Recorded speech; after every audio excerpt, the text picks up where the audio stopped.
Hello everyone, आप सभी लोगों का एक बार फिर से आपके अपने YouTube channel massive skill mechanical में स्वागत है। दोस्तों, आज के इस वीडियो में मैं आप सभी लोगों से एनएमडीसी का जूनियर ऑफिसर की जो अभी वैकेंसी निकली है 2022 का, उसका मैं आपसे मॉडल पेपर डिस्कस करूंगा। तो प्लीज़ वीडियो को पूरा एंड तक ज़रूर देखिएगा। क्वेश्चंस मैंने प्रीवियस एग्जाम में जिस तरह के क्वेश्चंस आए हैं उन्हीं को ध्यान में रखते हुए मॉडल पेपर तैयार किया है। तो चलिए देखते हैं हमारा पहला क्वेश्चन क्या है।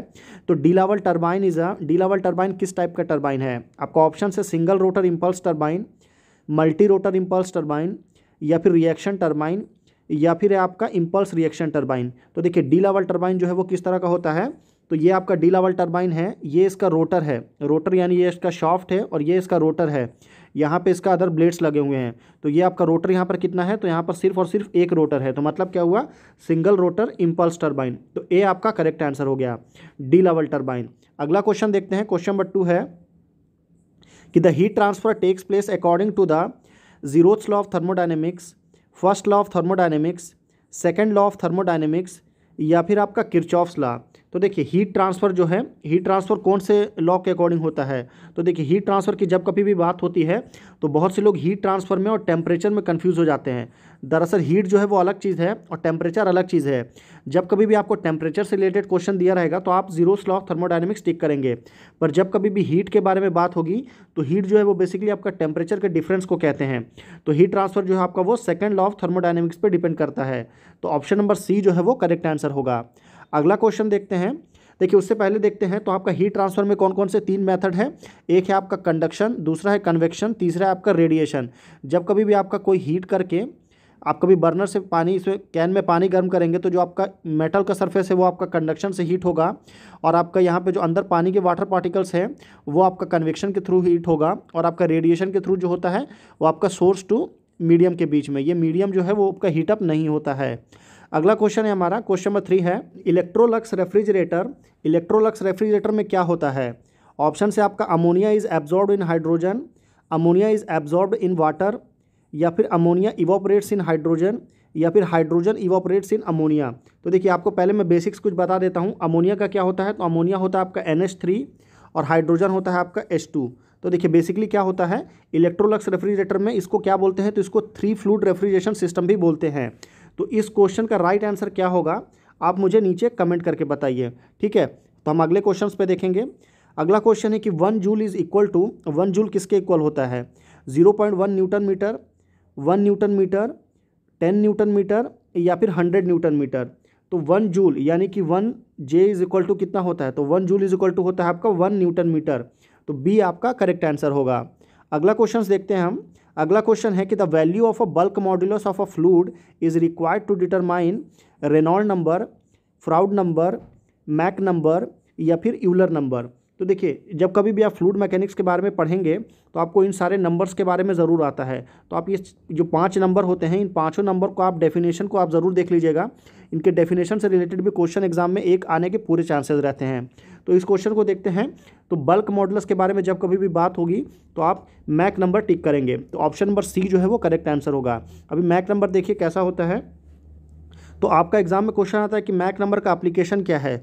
तो ये जो है आपका या आपका जो एरोप्लेन होता है, एरोप्लेन का जो फिन्स होते हैं उसको बनाने में, डिज़ाइन करने के लिए ये आपका मैक नंबर यूज़ किया जाता है। बाकी यहाँ पर रेनॉल्ड नंबर बोला है तो आपका वो आपका बेसिक डेफिनेशन इसका देख लीजिएगा। रेनॉल्ड नंबर किससे होगा, आपका विस्कोसिटी, फ्राउड नंबर आपका सरफेस टेंशन, या फिर फ्राउड नंबर आपका ग्रेविटी हो गया, यूलर नंबर आपका सरफेस टेंशन हो गया, फिर वेबर नंबर का जिस तरह से आता है उन सारे को देख लीजिएगा। अगला क्वेश्चन है कि manometer is use to measure low pressure, moderate pressure, high pressure, या फिर एटमॉस्फेरिक प्रेशर।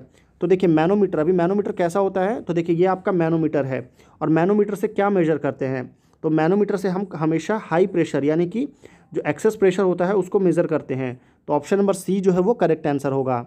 अगला क्वेश्चन देखते हैं कि the weight per unit volume of a liquid at a standard temperature and pressure is called specific weight, mass density, specific gravity, या फिर none of this. तो देखिए जब कभी भी आपका वेट पर यूनिट वॉल्यूम यानी कि W/V, ठीक है, वेट पर यूनिट वॉल्यूम जब बोलेगा तो वो क्या कहलाएगा, तो वो कहलाएगा आपका स्पेसिफिक वेट।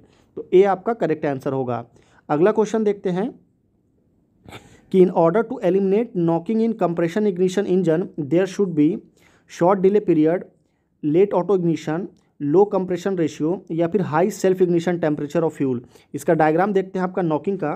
तो ये देखिए आपका नॉकिंग के बारे में दिया है, यहाँ पे दिया है नॉर्मल कंबशन, ये आपका नॉकिंग वाला कंबशन है। तो बेसिकली नॉकिंग किसको बोलते हैं, तो जब कभी भी आपका इंजन में जब आपका बर्निंग होता है तो बर्निंग के टाइम में अचानक से जो आपका एक्सेस टेम्परेचर की वजह से, एक्सेस प्रेशर की वजह से वॉल्स जो होते हैं, इसको वॉल्स बोलते हैं, वॉल्स को जब हिट करता है जब आपका प्रेशर, तो उसकी वजह से क्या होता है, तो यहाँ पे साउंड क्रिएट होता है और उसी साउंड को हम नॉकिंग बोलते हैं। तो ये नॉकिंग कब होगा, सीआई इंजन यानी कि आपका डीजल इंजन की बात हो रही है। तो डीजल इंजन में आपको नॉकिंग कम करना है तो उसके लिए आपको डिले पीरियड कम करना पड़ेगा। तो short delay period A correct answer होगा। अभी शॉर्ट डिले पीरियड मतलब नॉर्मली डिले पीरियड कितना होता है, तो वो होता है 0.07 सेकेंड। ये नॉर्मल डिले पीरियड होता है, आपको इसको कम करना पड़ेगा। अगर आप इसको कम करेंगे तो डिले पीरियड अपने आप कम हो जाएगा।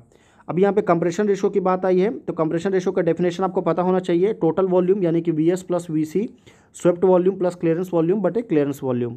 अगला क्वेश्चन देखते हैं कि the two reference fuel used for cetane rating are cetane and isooctane, cetane and alpha methyl naphthalene, cetane and normal heptane, या फिर सीटेन एंड टेट्राइथाइल लेड। तो देखिए एक आता है आपका ऑक्टेन नंबर और एक होता है आपका सीटेन नंबर। तो जब कभी भी आपका ऑक्टेन नंबर के बारे में बात करेगा तो ये आपका पेट्रोल इंजन के लिए है और सीटेन नंबर आपका डीजल इंजन के लिए। तो ऑक्टेन नंबर जो होता है वो किसका कॉम्बिनेशन होता है, तो वो कॉम्बिनेशन होता है आपका iso octane and normal heptane का। और आपका जो सीटेन नंबर होता है, सीटेन नंबर आपका कॉम्बिनेशन होता है normal cetane and alpha methyl naphthalene का। तो बी आपका करेक्ट आंसर होगा, जिसमें आपका सीटेन जो है वो आपका 100 होता है और अल्फा मिथाइल नैप्थलीन जो है वो आपका 0 होता है। अगला क्वेश्चन देखते हैं। नेक्स्ट क्वेश्चन है कि in petrol engine the delay period is of the order of 0.001 second, 0.002 second, 0.003 second या फिर 0.004 सेकेंड। यहाँ पर जो डिले पीरियड की बात हो रही है वो स्टैंडर्ड हो रहा है, ठीक है, कौन सा स्टैंडर्ड, नॉर्मल की बात नहीं हो रही है। यहाँ पे स्टैंडर्ड डिले पीरियड आपको बताना है। नॉर्मल जो होता है वो होता है आपका 0.07 सेकेंड। अभी यहाँ पे जो स्टैंडर्ड डिले पीरियड होता है आपका पेट्रोल इंजन के केस में वो होता है 0.004 सेकेंड।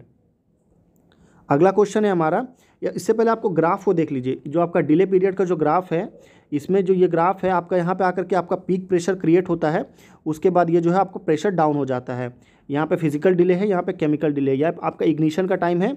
और जैसे जैसे आप टाइम बढ़ते जाएगा डिले पीरियड जो है एक टाइम तक बढ़ेगा, उसके बाद सडन ड्रॉप हो जाता है। The pressure at the end of compression in petrol engine is approximately 10 बार, 20 बार, 25 बार या फिर 35 बार। तो देखिए प्रेशर बोल रहा है, क्या होता है जब आप यहाँ पर हीटिंग करेंगे, जब आपका कंबशन प्रोसेस चलेगा उस समय में कंप्रेशन के एंड में पेट्रोल इंजन यानी कि स्पार्क इग्निशन इंजन के केस में जो आपका ड्यूरिंग आपका कंप्रेशन के टाइम में जो प्रेशर होगा वो सबसे हाई होता है, वो होता है 10 बार। और वही आपका सीआई इंजन यानी कि आपका कंप्रेशन इग्निशन इंजन के केस में जब कभी बात करेंगे तो उस समय इसका प्रेशर होगा 35 बार। तो 10 बार और 35 बार ये दोनों आपको प्रेशर याद रखना है। ये आपका पेट्रोल इंजन के लिए, ये आपका डीजल इंजन के लिए। अगला क्वेश्चन है कि the flow ratio of a Francis turbine is defined as the ratio of the velocity of flow at inlet to the theoretical jet velocity, या theoretical velocity of jet to the velocity of flow at inlet, या velocity of runner at inlet to the velocity of flow at inlet, या फिर none of this. तो देखिए basically आपका flow ratio जो होता है फ्रांसिस टर्बाइन के केस में वो होता है आपका velocity of flow at inlet to the theoretical jet velocity. तो ए आपका करेक्ट आंसर होगा। अगला क्वेश्चन देखते हैं कि the working of a which of the following hydraulic unit is based on Pascal's law. तो पास्कल्स लॉ पे प्रिंसिपल पे कौन सा हाइड्रोलिक यूनिट काम करता है, air lift pump, jet pump, hydraulic coupling या फिर हाइड्रोलिक प्रेस। तो देखिए पास्कल्स लॉ के बारे में सबसे पहले हम पढ़ते हैं। तो पास्कल्स लॉ ने क्या बताया था कि जो आपका फ्लूइड होता है या जो आपका हाइड्रोलिक फ्लूइड जो होता है उसका जो प्रेशर जब वो काम करता है तो प्रेशर जो है वो सारे डायरेक्शंस में सेम काम करता है। यानी कि अगर आप प्रेशर अप्लाई करेंगे तो जितने भी डायरेक्शंस में उसके पॉसिबिलिटी है जाने की, वो सारे डायरेक्शन में जो प्रेशर है वो कॉमन जाएगा और सेम जाएगा। तो इस प्रिंसिपल पे काम करता है आपका हाइड्रोलिक प्रेस। तो ऑप्शन नंबर डी जो है वो करेक्ट आंसर होगा। ये आपका हाइड्रोलिक प्रेस है और ये इसका पिस्टन है जो कि नीचे आकर के प्रेस का काम करता है।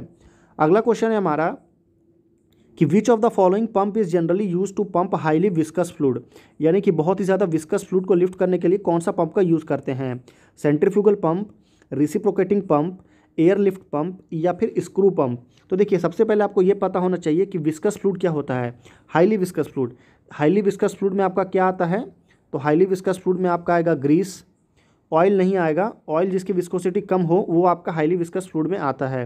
तो जैसे ग्रीस वगैरह हो गया, उसको आपको लिफ्ट करना है तो उसके लिए कौन सा पंप यूज़ कर लेगा, तो उसके लिए हम यूज़ करेंगे स्क्रू पंप का। तो ऑप्शन नंबर डी जो है वो करेक्ट आंसर होगा। स्क्रू पंप में बेसिकली नॉर्मल पंप की तरह ही होता है, पर उसका जो शॉफ्ट होता है उसमें आपका स्क्रू लगा रहता है, और वो स्क्रू की मदद से जो आपका ग्रीस है वो उन दोनों शॉफ्ट के बीच में रहता है और उसके बाद में वो लिफ्ट हो जाता है। तो हमारा क्वेश्चन कंप्लीट हो गया। तो वीडियो को अगर आपने एंड तक देखा है तो उसके लिए प्लीज़ थैंक यू, और वीडियो को प्लीज़ लाइक करिए। अगर आपने वीडियो को पूरा एंड तक देखा है, चैनल को ज़रूर सब्सक्राइब करिए। फिर मिलते हैं अगले वीडियो में, तब